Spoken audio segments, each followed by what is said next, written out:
Hello students, good morning. कैसे हैं आप सभी लोग। कुहू इंटरनेशनल स्कूल ऑनलाइन प्लेटफॉर्म पे आप सभी का स्वागत है। मेरा नाम है मगधराज वर्मा, मैं आपकी केमिस्ट्री फैकल्टी हूं।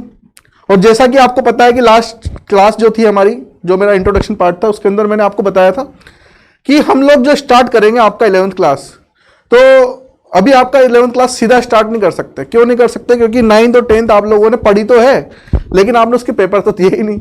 और पेपर जब तक आदमी देगा नहीं तब तक वो उतना सीरियस पढ़ता भी नहीं। आप ही नहीं, वो तो मैं होता तब मैं भी नहीं पढ़ता उसको इतना सीरियसली। ठीक है, तो आपको बिल्कुल बेसिक से उठाया जाएगा, बिल्कुल बेसिक से बेसिक जो चीजें हैं पहले वो आपको बताई जाएगी, जो हमारे आगे 11th और 12th में काम आने वाली। ठीक है, वो नॉलेज जो केमिस्ट्री की है वो आपको होनी चाहिए, क्योंकि अगर ये नॉलेज नहीं हुई तो फिर हो सकता है कि आपको बाद में जाके दिक्कत आए। तो सबसे पहला हम लोग जब केमिस्ट्री देखते हैं तो केमिस्ट्री में सबसे छोटे से छोटी जो चीज हमारे पास में आती है वो आता है एक परमाणु, एटम जिसको बोलते हैं। ठीक है, तो कोई भी जो एटम है, उस एटम के अंदर, जैसे एटम हर जगह पे होता है ना। हमारी बॉडी भी एक तरीके से एटम मान सकते हो आप, हमारी पृथ्वी को एक तरीके से एटम मान सकते हो, हमारे बालों को एक तरीके से एटम मान सकते हो। एटम हर चीज के अंदर, छोटा से छोटी जो चीज है वो किसी ना किसी तत्व से जरूर बनी है। अगर तत्व से बनी है तो तत्व जो है वो उनके अंदर छोटे छोटे जो है एटम जरूर होंगे, एलिमेंट्स के अंदर एटम जरूर होंगे। ठीक है, तो जो एटम है उस एटम के संरचना जो है वो किस तरीके की होगी, एटम की जो संरचना है वो किस तरीके की होगी, तो मैंने कुछ दिखाने की कोशिश की है आपको कि जो एटम है उसकी संरचना आप किस तरीके से देख सकते हैं। तो कोई भी जो एटम होता है तो उसके अंदर सबसे अंदर की तरफ एक होता है न्यूक्लियस। सबसे अंदर की तरफ क्या होता है? न्यूक्लियस होता है बच्चों। ठीक है, उस न्यूक्लियस के अंदर रखे जाते हैं प्रोटॉन और न्यूट्रॉन। ये आप सभी को पता होगा। देखो यहां पे प्रोटॉन और न्यूट्रॉन दिखाए गए हैं, क्लियर। और इसके चारों तरफ इस तरीके से शेल्स होती हैं, energy shells. And the electron accommodate in the energy shell which revolves around the nucleus. वो न्यूक्लियस की चारों तरफ क्या करते हैं? चक्कर लगाते रहते हैं। यहां पर रखे जाते हैं इलेक्ट्रॉन्स, जैसा कि इस डायग्राम में आपको दिखाया गया है। अंदर की तरफ जो न्यूक्लियस है, इस न्यूक्लियस के अंदर प्रोटॉन भी रखे गए हैं, न्यूट्रॉन भी रखे गए हैं। इनके चारों तरफ जो आपको दिख रहे हैं ये है एनर्जी शेल, इनको बोलते हैं energy shell, energy shell, energy level shells वगैरह। न्यूक्लियस की जो सबसे पास में जो एनर्जी शेल होता है, धीरे धीरे करके क्या होता है, यहां पे एनर्जी सेल की जो एनर्जी है वो धीरे धीरे करके कम होती जाती है। सबसे पास वाला जो एनर्जी सेल है उसकी एनर्जी सबसे ज्यादा होगी, फिर धीरे धीरे धीरे धीरे करके जो है कम होती जाएगी। तो सबसे पास वाला जो एनर्जी शेल है, न्यूक्लियस के सबसे पास वाला, उसका नाम होता है के। उसको हम लोग नाम देते हैं के। ठीक है, इसके बाद इसके पास वाला जो एनर्जी शेल होता है उसको हम लोग नाम देते हैं एल। उसके बाद वाला जो एनर्जी शेल होता है उसको हम नाम देते हैं एम। और फिर उसके बाद वाला जो एनर्जी सेल होता है उसको हम लोग नाम देते हैं एन। इस तरीके से एनर्जी शेल को नाम दिया जाता है, जो हम लोग 9th क्लास के अंदर पढ़ा करते थे। ठीक है, तो कोई भी जो एटम है, चाहे मैं हूं चाहे आप हो, हमारी जो बॉडी है वो भी छोटे छोटे एटम से मिलकर बनी हुई है। हर एटम के अंदर यही संरचना होगी जो किसने हमें बताई थी? हमें बताई थी बोहर ने। साइंटिस्ट का नाम था बोहर। इसको हम लोग Bohr's model of an atom भी बोलते हैं। तो ये हमारे लिए बहुत जरूरी है समझना कि किसी भी एटम के अंदर न्यूक्लियस होता है और न्यूक्लियस के अंदर प्रोटॉन और न्यूट्रॉन होते हैं, और इन दोनों को कंबाइंडली जो न्यूक्लियस के अंदर रखे जाते हैं, प्रोटॉन और न्यूट्रॉन, इनको कंबाइंडली हम लोग बोलते हैं न्यूक्लियॉन्स। नंबर ऑफ प्रोटॉन और नंबर ऑफ न्यूट्रॉन, इन दोनों को अगर जोड़ दिया जाए तो किसी भी एटम के न्यूक्लियॉन्स के बारे में बात कर सकता है। ठीक है, वो न्यूक्लियॉन्स होते हैं। न्यूक्लियॉन्स मतलब जो न्यूक्लियस में रहते हैं। ठीक है, जैसे इंडियन जो इंडिया में रहते हैं, अमेरिकन जो अमेरिका में रहते हैं, वैसे ही न्यूक्लियॉन्स जो न्यूक्लियस में रहते हैं।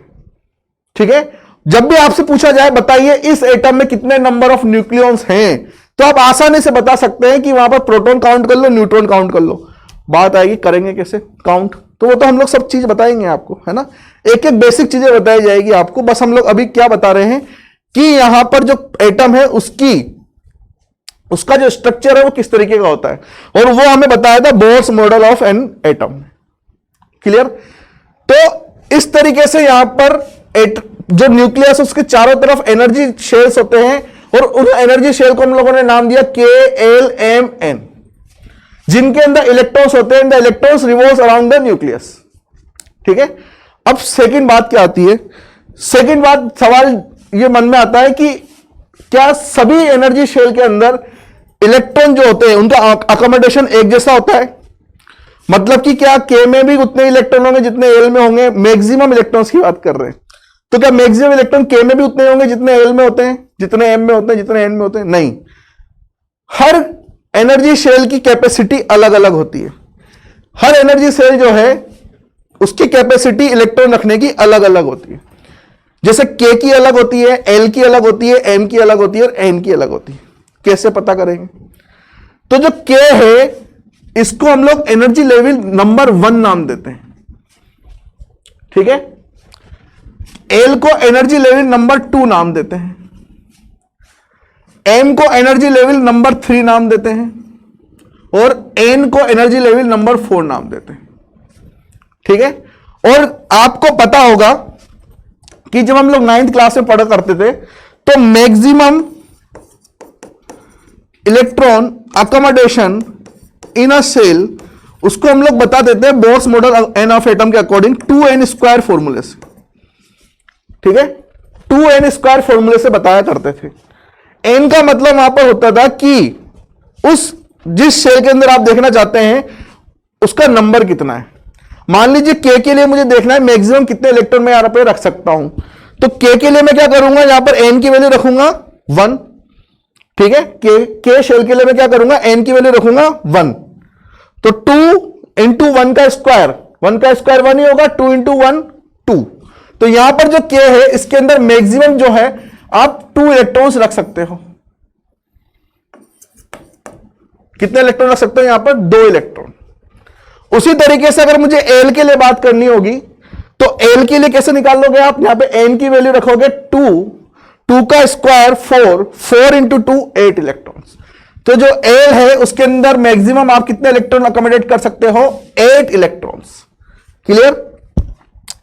अब मुझे बात करनी है M शेल के लिए, जो तीसरे नंबर की शेल है M शेल, उसके अंदर आप कितने इलेक्ट्रॉन रख सकते हो? तो आप वहां पर जो है M की वैल्यू रखोगे 3 का स्क्वायर 9 इंटू 2 18 इलेक्ट्रॉन्स। तो M shell can accommodate 18 electrons, maximum 18 electrons. उसके बाद बात आती है N की, जो चौथा है N के लिए जो स्मॉल n की वैल्यू है, स्मॉल n मतलब कि एनर्जी शेल नंबर, उसकी वैल्यू है 4। आप यहां पे रखोगे 4 का स्क्वायर 16 इंटू 2 32। तो जो n है ये कितने इलेक्ट्रॉन मैक्सिमम रख सकता है? 32 इलेक्ट्रॉन्स। ठीक है, तो इस तरीके से जो है हम लोग ये पता कर सकते हैं Bohr model of an atom के अकॉर्डिंग कि जो पर्टिकुलर एनर्जी शेल है उसमें मैक्सिमम कितने नंबर ऑफ इलेक्ट्रॉन रखे जाते हैं। अब जब आप ये मैक्सिमम नंबर ऑफ इलेक्ट्रॉन रखना सीख जाएंगे, इसके बाद बात की जाती है फिर पीरियोडिक टेबल की, वो बाद की बात है। ठीक है, लेकिन सबसे पहले जिस एलिमेंट के अंदर आप एलिमेंट के अंदर जो एटम देख रहे हैं उसमें पर्टिकुलर जो शेल है उसके अंदर कितने इलेक्ट्रॉन मैक्सिमम रखे जा सकते हैं वो आपको पता होना चाहिए। क्लियर? जैसा मुझे पता पड़ रहा है यहां पर क्लियरली, अगर किसी एटम का इलेक्ट्रॉन आउटर मोस्ट शेल का इलेक्ट्रॉन जो सबसे बाहर का इलेक्ट्रॉन है अगर वो K में पड़ा हुआ है तो वहां पर मैक्सिमम 2 इलेक्ट्रॉन की कैपेसिटी है। अगर किसी का इलेक्ट्रॉन L में पड़ा हुआ है तो वहां पर मैक्सिमम 8 इलेक्ट्रॉन की कैपेसिटी है। किसी का इलेक्ट्रॉन M में पड़ा हुआ है, N में पड़ा हुआ है तो रेस्पेक्टिवली 18 और 32 इलेक्ट्रॉन की कैपेसिटी। तो ये सारी चीजें जो है हमें पता होनी चाहिए। क्लियर? इसके बाद में जब भी नेक्स्ट लेक्चर आएगा मैं आपको बताऊंगा कि किसी भी शेल के अंदर जो सबसेल होती है उसके बारे में हम लोग बात करेंगे। सबसेल के अंदर जो ऑर्बिट्स होते हैं उनके बारे में हम लोग बात करेंगे। क्लियर? क्योंकि ये सारी चीजें जो थी आपकी 9th क्लास की थी। अब इसी को हम लोग 9th से 11th में कैसे कन्वर्ट करेंगे, तो 11 में कन्वर्ट करने के लिए हमें देखना पड़ेगा जो एनर्जी सेल है इसके अंदर एक्चुअल में क्या एनर्जी सेल के अंदर इलेक्ट्रॉन होते हैं क्या? नहीं। जिस तरीके से आप कहां रहते हैं, गंगापुर सिटी में, तो गंगापुर सिटी क्या पृथ्वी के एक ही कोना है क्या? नहीं है।